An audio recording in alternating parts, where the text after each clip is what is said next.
Tu as vu quelque chose? Oui, oui. Ils scrutent le ciel et attendent de voir les fameuses lumières d'Esdalen. Personne ne sait quand ni pourquoi elles apparaissent, ni si ce sont des ovnis. Ce phénomène fascine Andreas Kerpé. Ce n'est pas quelque chose que nous connaissons et que nous pouvons reproduire. Que se passe-t-il dans le ciel au-dessus de la vallée d'Esdalen en Norvège?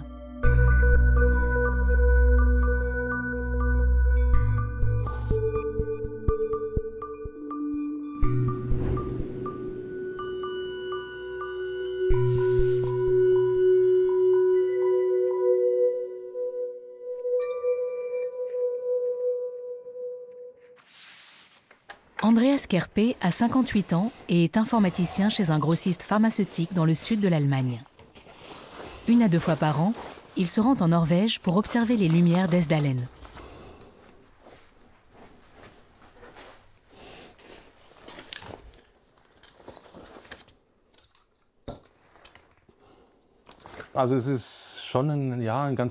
C'est toujours un peu excitant de se dire qu'on va peut-être voir quelque chose cette fois-ci. On se réjouit à l'avance. Allez, c'est parti. Andreas a loué une cabane dans le village norvégien d'Esdalen. C'est aussi le nom d'une haute vallée qui compte une centaine d'habitants, située à 2h30 de route au sud de la ville de Trondheim. Depuis le début des années 80, les médias norvégiens puis internationaux rapportent que des habitants aperçoivent de temps en temps des lueurs et des objets non identifiés dans le ciel.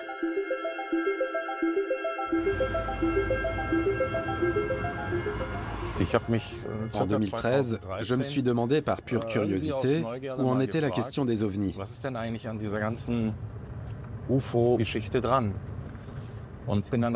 Et assez rapidement, j'ai découvert le phénomène d'Esdalen. Et j'ai vu la fameuse vidéo de 1999,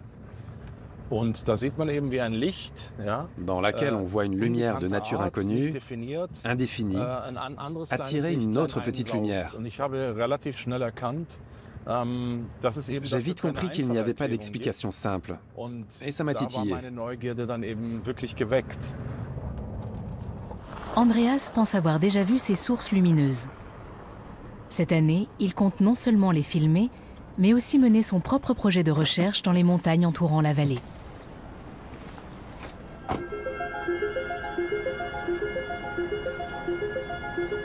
Nous sommes début septembre 2024. Une conférence sur ces phénomènes lumineux se tient dans la mairie d'Esdalen. Une cinquantaine de participants de 9 pays européens, du Canada et des États-Unis ont fait le déplacement. Erling Strand, professeur émérite norvégien en technologie de l'information, enquête sur ces lumières depuis 40 ans et dirige les recherches sur le terrain. Avant de partir en expédition nocturne, il briefe les participants sur ce qu'ils doivent repérer. Le premier type, c'est des lumières clignotantes blanches ou bleues. Le deuxième, c'est des boules lumineuses jaunes ou jaune clair. Le troisième cas de figure consiste en l'apparition de plusieurs lueurs en même temps, où plusieurs petites lumières se forment à partir d'une plus grosse.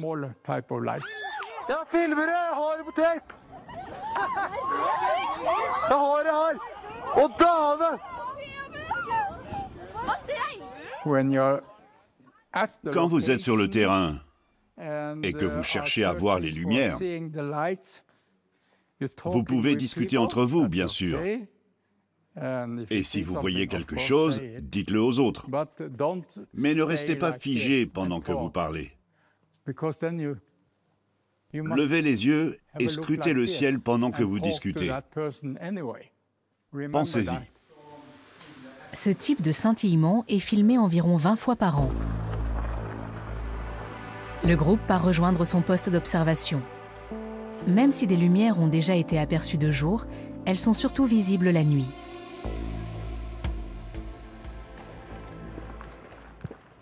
Andreas veut trouver un bon emplacement pour tirer le meilleur parti de son objectif 600 mm. Il est à peine 21 h, d'autres sont déjà sur place. 2 ados étaient en train de pêcher quand un vaisseau est venu planer au-dessus de leur bateau. C'était dans les années 80. Oui, les années 80. Et ils l'ont vu atterrir sur cette colline, je crois. Ils ont grimpé jusqu'au sommet et ils ont vu des traces qui ressemblaient à des pattes de poule. Comme si des poules avaient marché là. C'était très étrange. Ils ont parlé d'un ovni de poule. Un ovni de poule? Il y a quelque chose là.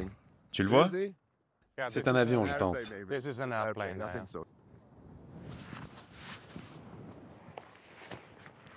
Je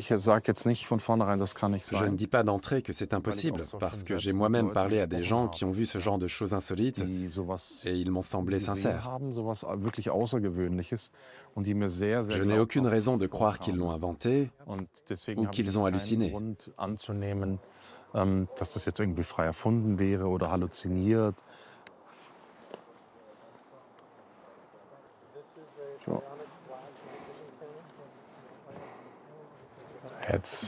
Il ne reste plus qu'à attendre. Pour l'instant, on ne voit que des astres, des étoiles filantes et des satellites dans le ciel dégagé.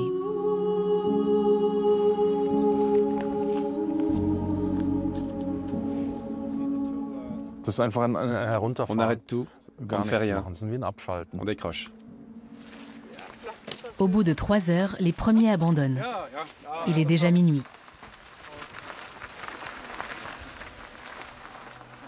Andreas décide de rester encore un peu. Et quelque chose finit par apparaître. Il ne s'agit pas d'ovni, mais d'aurore boréale. On a été bien briefé et on doit rester motivé. Mais il faut garder à l'esprit que si on voit une lumière clignoter au-dessus de l'horizon ou s'allumer dans la vallée, ce n'est pas forcément un ovni. Fatigué, Andreas rentre chez lui vers 1 h 30. Il reviendra demain soir. La Norvège n'est pas le seul pays où des gens voient des lumières et des objets inexpliqués dans le ciel. D'innombrables vidéos circulent sur les réseaux sociaux. Le ministère de la Défense américain a même publié et avoué en 2020 qu'il n'était pas en mesure d'identifier ces objets. Depuis, les observations d'OVNI prennent de l'ampleur en Europe. En Allemagne, on en recense 800 par an. En France, elles sont même étudiées par le Centre national d'études spatiales. À Pont-Aven, en Bretagne, Antoine Cousin enquête bénévolement depuis 12 ans pour le GEPAN, le groupe d'études et d'informations sur les phénomènes aérospatiaux non identifiés, un service du CNES.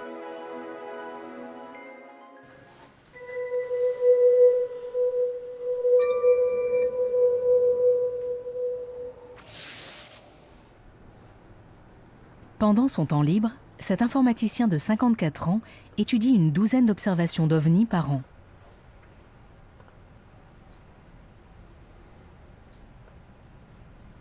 Il examine des photos qu'une retraitée du Mans a prises il y a quelques mois devant chez elle.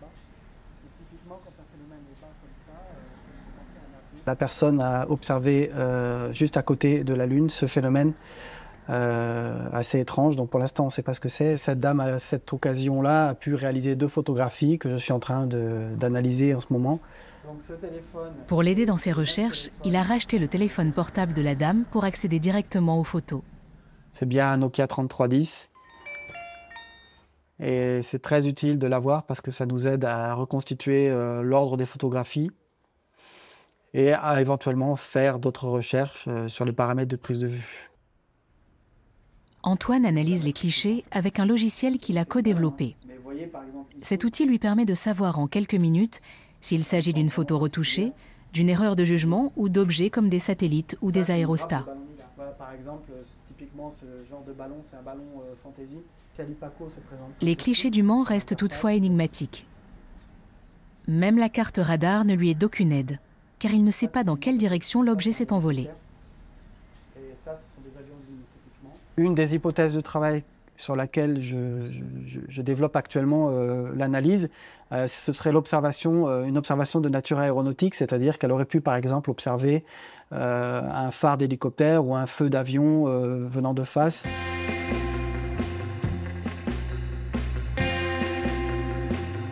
Antoine veut en savoir plus et décide de se rendre sur place pour rencontrer la dame qui a été témoin du phénomène.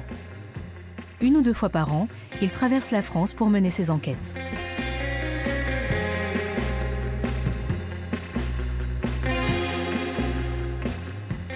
C'est toujours intéressant de rencontrer les témoins parce que y a le côté relationnel, le rapport humain. C'est toujours mieux de pouvoir discuter face à face avec la personne qu'à distance. Lorsqu'on se déplace, c'est jamais en vain, on a toujours des éléments supplémentaires. Le travail d'enquête, en fait, c'est un peu comme un travail d'un policier où, vous voyez, vous faites un vrai travail de recherche partout, quoi.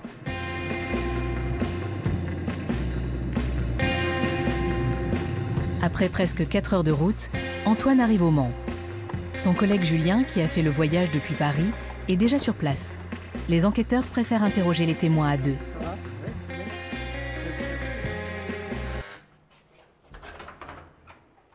Bonjour madame, Antoine, cousin du GEPAN, et mon collègue Julien. Bien, bonjour. Merci de nous recevoir.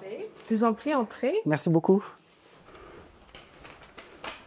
Alors, vous voyez, là, il y a déjà le verre et l'eau. Je vais vous préparer le café. Très bien, merci. Les 2 hommes vont droit au but. Ils demandent à Martine, 67 ans, de se remémorer le moment où elle a observé le présumé ovni. Mais bon, il faut qu'on présente quand même la démission pour...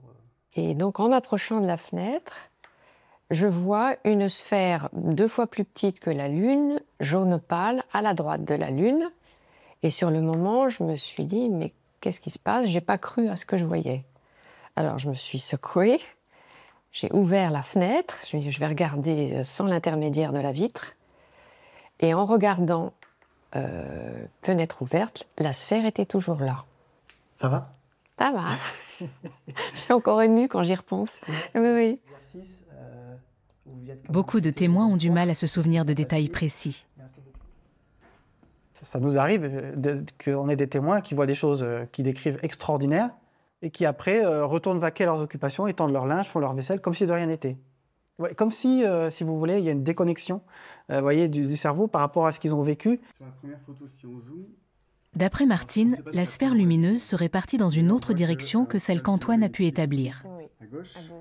Par souci de clarté, il demande une nouvelle fois à la dame de reconstituer la scène. Les enquêteurs doivent connaître la direction de vol exacte de l'objet pour pouvoir l'identifier sur une carte radar. Je ne sais pas si je serai au bon endroit. Voilà. Ce qui est important, c'est garder l'orientation, parce que oui, c'est une boussole hein, oui. quand vous tournez. D'accord. Voilà. Donc allez-y. Antoine prend des mesures pour tenter de situer le phénomène.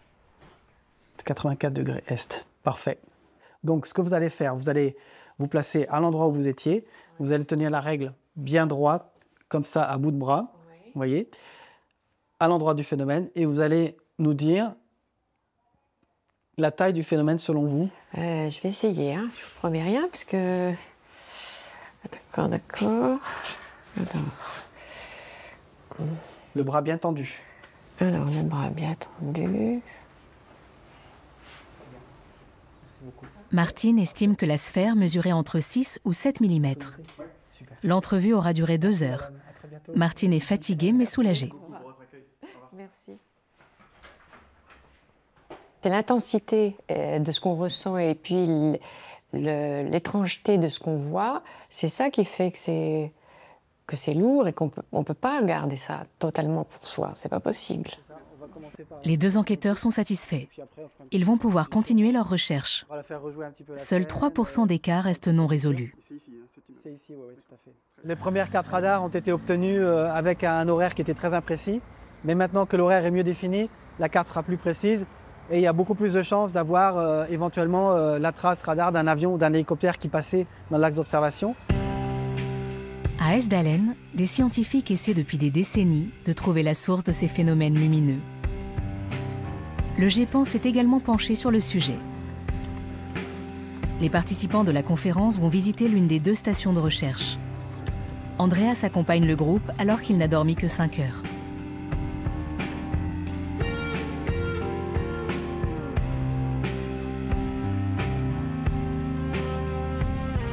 En 2018, l'université d'Østfold a installé cette boîte blanche à environ 1000 mètres d'altitude pour aider les futurs informaticiens et ingénieurs à percer le mystère des Lumières.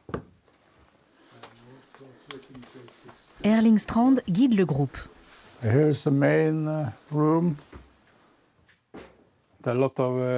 Voilà la pièce principale où beaucoup d'ordinateurs mesurent en permanence certains paramètres dans le sol pour détecter des activités inhabituelles électriques, magnétiques, etc. Malgré toutes les données recueillies, il n'existe pour l'instant que des théories sur l'origine terrestre des lueurs. La vallée est riche en zinc, en fer, en cuivre et en soufre. Ces minéraux produiraient des décharges électriques, générant les lumières comme une pile géante naturelle. D'autres chercheurs pensent que des anomalies du champ géomagnétique libéreraient des ondes plasma chargées en électricité. J'ai l'impression que certaines personnes les voient plus facilement et plus souvent que d'autres, alors qu'ils sont au même endroit. Et certains n'en voient pas du tout. Andreas a déjà eu l'occasion d'en apercevoir. Il a même réussi à filmer le phénomène il y a 7 ans. Tout à coup, j'ai vu une boule orange foncé à l'horizon, direction sud. Et là, j'ai décidé de lever ma caméra. Le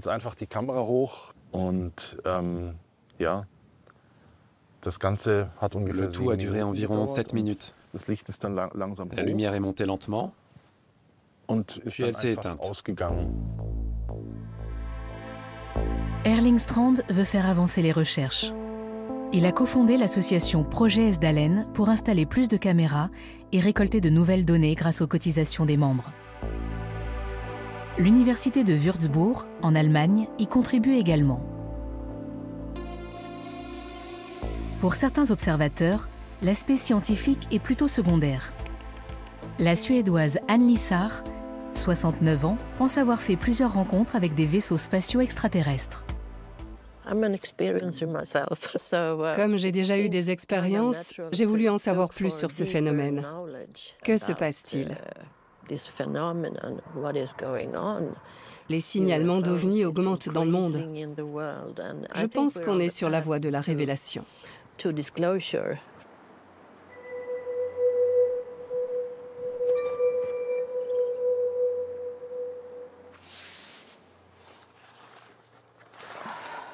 Anneli est une descendante du peuple scandinave des Samis.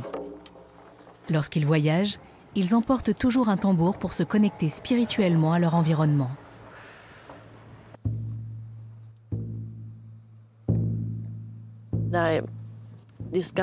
J'ai découvert qu'on est dans la région sud du territoire Sami. Il règne une énergie particulière. Cet endroit est différent de tous les autres. C'est une sorte de point chaud pour OVNI. L'énergie que je ressens ici est très paisible. Certains sites sacrés des cultures indigènes sont des points énergétiques terrestres. Je pense que celui-ci en est un.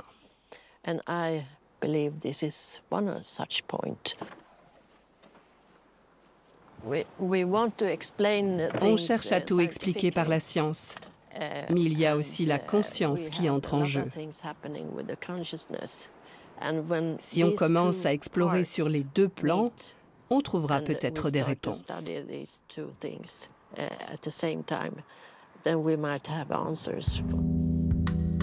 Anneli pense avoir hérité dans son patrimoine génétique d'une sorte d'antenne à OVNI, une conscience des extraterrestres.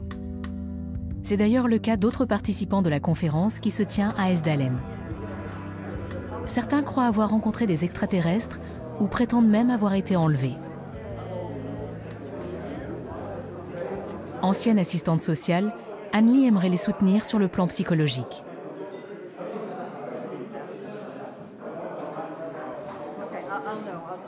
Pour ce faire, elle demande conseil à Suzanne Demeter. L'auteure canadienne a déjà vu plusieurs ovnis et a interviewé beaucoup de témoins. Sois franche avec eux et dis-leur « J'ai vécu une expérience moi aussi et je suis prête à t'écouter sans te juger ». Parfois, les gens ont juste besoin de parler de leur étrange rencontre pour se sentir mieux et accepter ce qu'il s'est passé. C'est le seul moyen de lutter contre la stigmatisation. Il faut en parler encore et encore. Les deux femmes sont persuadées que l'existence des extraterrestres sera bientôt révélée. Pour les peuples indigènes, les extraterrestres ne sont pas séparés de nous, de notre nature, ni de notre planète. Quand on dit qu'on ne fait qu'un avec la planète, on dit aussi qu'on ne fait qu'un avec les autres êtres vivants, qu'il peut y avoir partout dans l'univers.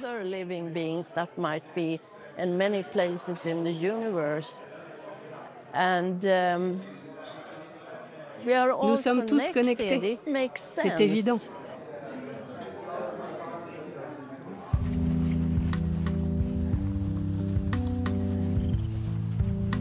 Andreas Kerpé préfère vérifier les théories scientifiques connues. Il mène ses propres recherches dans la vallée avec Rainer Azeitel, informaticien comme lui. Si le champ magnétique terrestre est à l'origine des lumières, il doit être très puissant.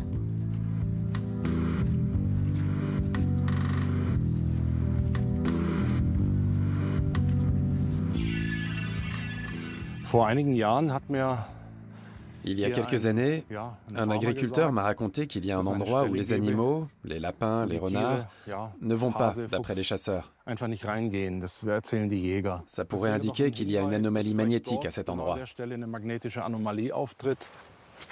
Dans la montagne, ils ont installé 30 détecteurs de champs magnétiques qu'ils ont fabriqués eux-mêmes, sur une superficie de 20 hectares. Le voilà. Il est là. On va regarder s'il fonctionne encore.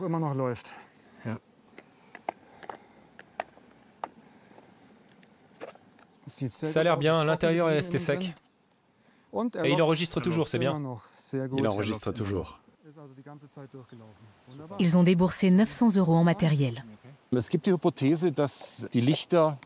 Une hypothèse suggère que les lumières sont du plasma. Et le plasma peut être maintenu par un puissant champ magnétique. Ce phénomène reste mystérieux et on aimerait apporter un début de réponse. Je trouve ça passionnant parce qu'il n'y a plus beaucoup de choses inexpliquées sur Terre. Après avoir récupéré tous les capteurs, ils retournent à leur cabane pour analyser les données.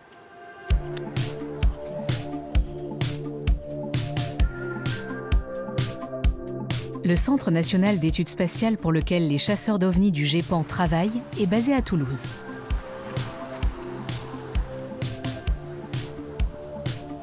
Une fois par an, les 16 enquêteurs bénévoles s'y retrouvent pour échanger et continuer à se former.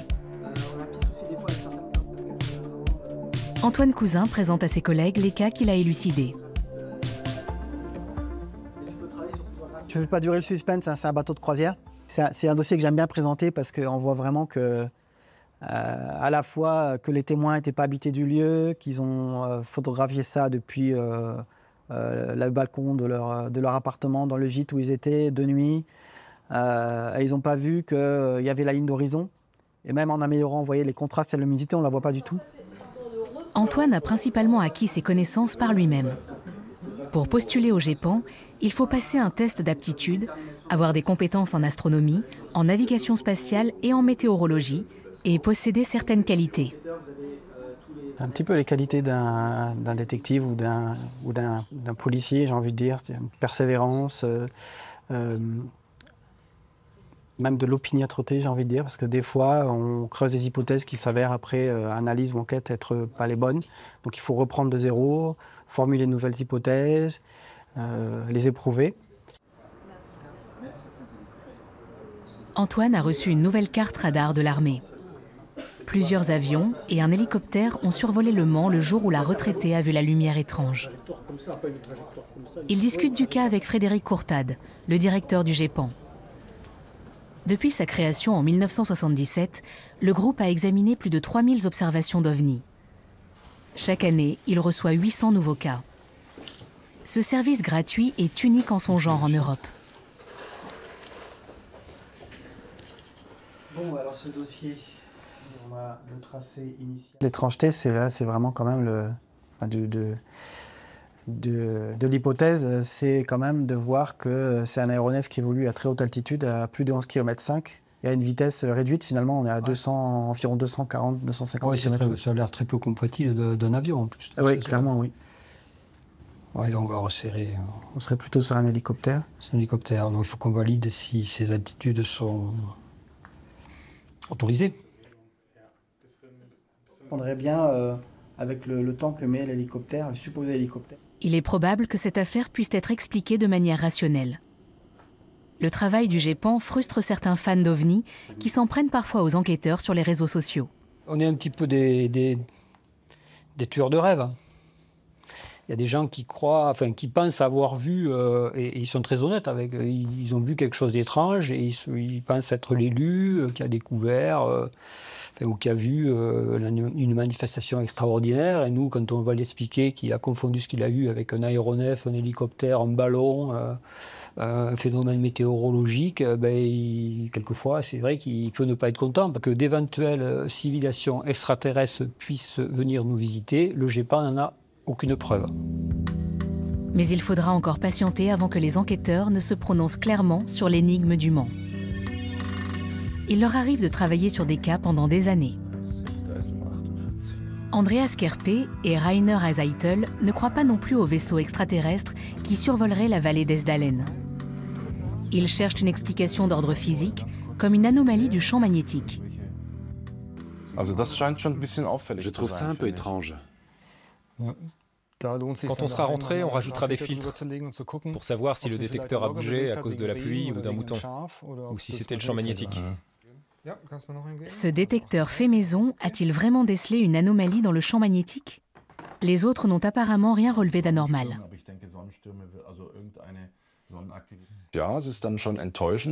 est un peu déçus, parce qu'on aurait bien voulu voir une anomalie.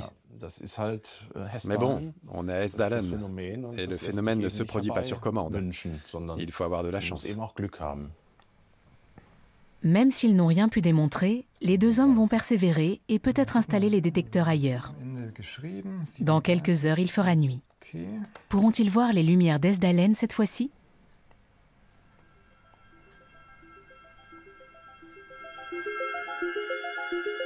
« 21h. Les chasseurs d'OVNI se retrouvent au poste d'observation. La Suédoise Anne Lissard, son mari P.O. et leur chien Arne sont motivés.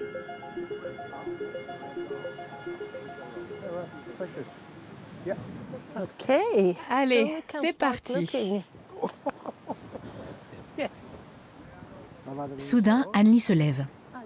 Quelqu'un a vu quelque chose. Là, à gauche. Et de là à droite, un peu vers la gauche.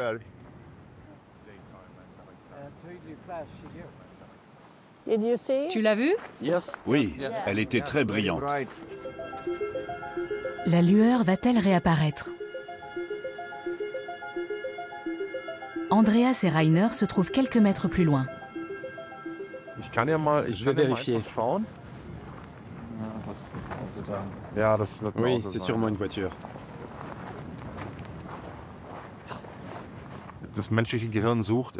Le cerveau humain cherche des modèles connus, mais il se peut que ce soit totalement le hasard.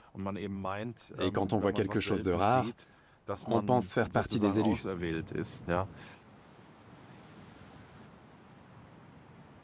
Elle a disparu? Oui. Il n'y a peut-être pas qu'une seule cause, mais plusieurs.